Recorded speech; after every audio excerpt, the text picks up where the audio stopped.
Pemirsa, siapa yang tidak kenal dengan nasi biryani? Nasi khas India ini kini mulai masuk daftar kuliner di Indonesia, tak terkecuali di Aceh. Seperti nasi biryani di Kota Meredu, PD Jaya, hampir setiap hari warung nasi biryani dipadati pembeli.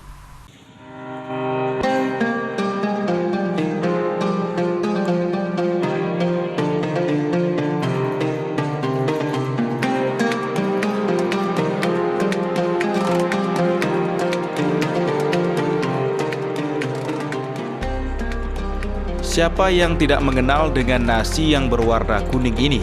Nasi biryani menjadi salah satu kuliner yang paling banyak diminati di berbagai daerah, termasuk di Aceh. Seperti nasi biryani di kawasan Meredu, PD Jaya ini.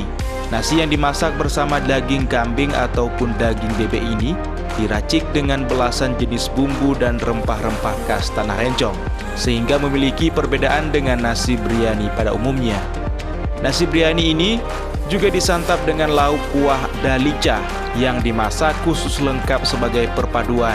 Menurut sejarah, nasi biryani berasal dari India. Proses pembuatan nasi biryani ini membutuhkan waktu yang sangat lama, mulai produksinya sejak pukul 8 pagi hingga selesainya sekitar pukul 2 siang. Di bulan puasa, nasi biryani di kawasan Kota Meredu ini sangat diminati warga, bahkan pesanannya pun membludak setiap harinya. Siti bisa memproduksi hampir 150 porsi nasi biryani sesuai pesanan warga. Sampai siang lah. Siang ya? Ini setiap hari berapa kilo berasnya? Satu bambu. Oh ya. Ini nasinya dijual jam berapa nanti? Jam 4 atau jam 3. Ini gimana pesanan nasinya? Rame nggak kalau bulan puasa? Oh, alhamdulillah. Apa? Nasi yang sama-sama orang itu lah. Kok sih alhamdulillah lah, kok di sini kan sering orang kembali lagi.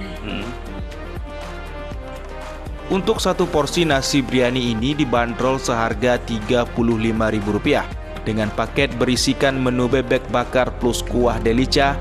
Begitu juga dengan menu kari kambing, sedangkan menu ayam bakar dibanderol Rp30.000 saja, plus kuah delica. Dari Kabupaten PD Jaya, Jamal Pangwa, iNews melaporkan.